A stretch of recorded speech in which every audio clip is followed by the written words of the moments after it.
My name is Amir Afsar. We're crossing the street to go to the BNP Paribas Open, and you're watching Unbillable.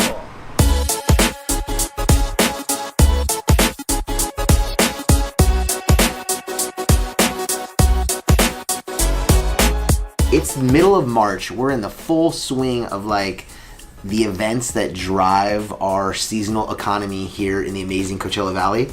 I mean, you and I, Luis, have been kind of enjoying ourselves lately. Where do we even start? Events that are coming up. Okay, so I guess I have an important one, which is my kids' charity auction is coming up because I'm going to be the auctioneer that night. And if you see the eyebrows go up, it's because I've never done that before, but I'm going to try my best to be like, I got 20 looking for 25. I got 20 looking for 25. Who's got 25? I got 20 looking for 25. I'm working on it. Definitely not a professional. I'm working on it. Going once, going twice, you know, that kind of thing. Sold. Anyways, after that, of course, I know we have footage, so I'm sure you'll splice it in, you know, somewhere around here.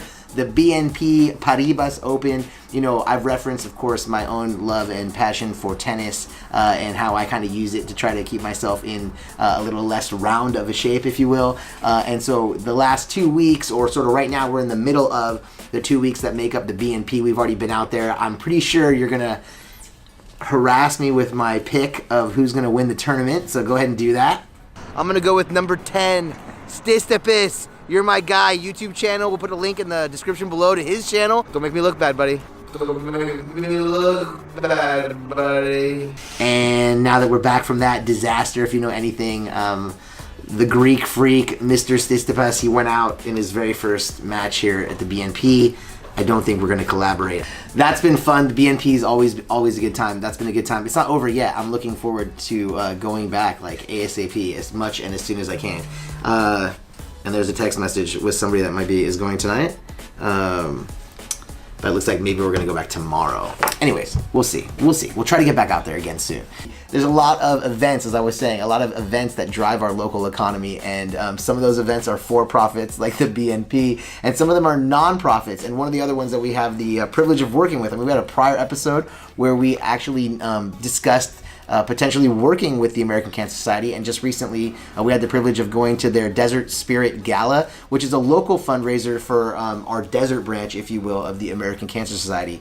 If my memory serves me correctly, the American Cancer Society has been around longer than I have. I'm proudly, freshly 41. This is my first vlog at the ripe old age of 41 years old. But the American Cancer Society, I think if I remember right, they've raised $4.5 billion with a B dollars since 1946. I mean, that's incredible. That's impressive. And again, it's a nonprofit. So again, they're raising money as a nonprofit, not to lace their own pockets. They're raising money for the betterment of society. So in order to be a nonprofit, generally speaking, you need to have like a bigger picture goal than just making money. And for like the American Cancer Society, their goal is to cure cancer and to comfort and treat people who are experiencing a battle, a fight against cancer. So what they're raising money for is something greater than themselves. So forming a 501c3, that's what really separates you as a nonprofit. It's that 501c3, that's the statute.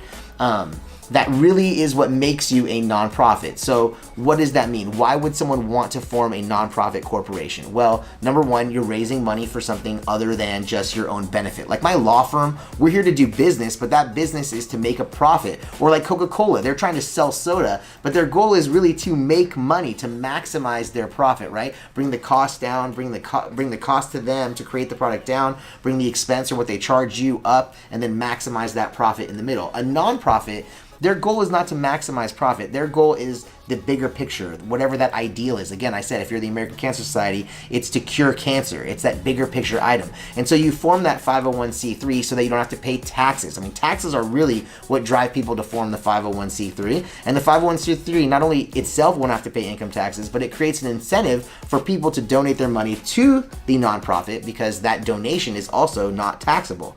So if you're following what I'm trying to say, the government is actually creating an incentive for you to want to fix this bigger problem by making it so you don't have to pay taxes, and then also incentivizing people to support you in that bigger picture goal by not making them pay taxes as well. The 501c3, it's forming a corporation just like any regular corporation or for-profit corporation. And so what that means is you're creating separation. There is, as I like to say in my meetings with clients, you're creating a new non-living entity. Like, it has its own chair, its own wallet, its own bank account. It has its own tax ID number, which you and I kind of refer to as a social security number. So you're really creating a separate and distinct entity from yourself, and that also gives you some liability protection. So if in the event the nonprofit does something wrong, its board of directors, the people in charge of operating the nonprofit itself, won't be held personally liable. So there is some protection there, and that liability protection is valuable. You can get people with a greater set of skills or maybe greater reach in fundraising to get involved, because they know even if things go poorly, they won't be held personally reliable. Personally liable, not reliable, personally liable. Even I choke out the word sometimes, right? So there are some downsides to forming a nonprofit. I mean, I don't really look at them as downsides, but if you're into shenanigans, they might be considered downside. Like, number one, by forming a separate corporation, you're gonna have extra paperwork. And then number two, by becoming a nonprofit, you lose some of the privacy you would have with regard to how you're spending your money. So nonprofits generally have to disclose what percentage of their money is going to the cause, going to the people that work there and things like that, whereas a for-profit business doesn't have to do it. If you're doing what you should be doing and raising money for a good cause and then using the money on that good cause, then disclosing that information shouldn't necessarily be looked at as a downside. But I think generally speaking, not having that privacy, I think that's what's being referred to when you think of the downside of it. So, I mean, I had a great time at the gala. It obviously was a good time, like a fun event. But not only that, it's a good experience to kind of have fun, and I don't want to sound too cheesy, right? But to have fun for a good cause, right? Like, everybody was having a good time and at the same time raising money for an outstanding cause. I think it's easy for a lot of us to take our good health for granted when we're just going through our day-to-day lives. And so kind of taking a moment to reflect, you know, and spend your time and money and effort for a good cause, and then, I don't know, getting to dance and have some cocktails at the same time, not necessarily a bad mix. This is the 5th largest tennis tournament in the world. This is the 5th largest tennis tournament in the world. It happens across the street from my law practice, across the street. I like tennis. I play tennis a lot. I play tennis and I'm a member at the actual facility where the tournament happens. You want me to stay in my desk? But it's lunchtime. I mean, it's a little before lunchtime, but it's kind of generally lunchtime. It falls in the legal definition of lunchtime. It is a time at which, if you were to order food, it would be lunch. It's lunchtime.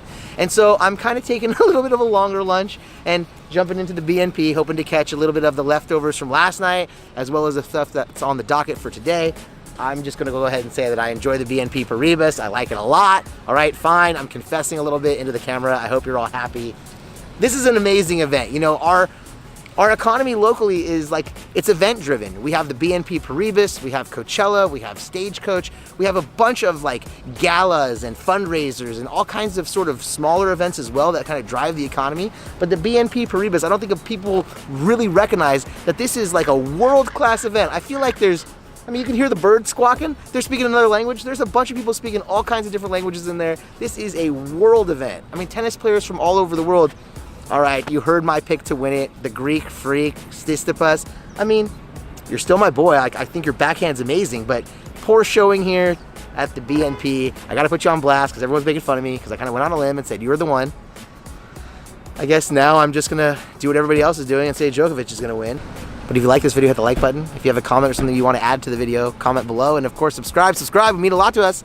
And with that, you'll see us and we'll see you at the BNP. No, right here on Unbillable.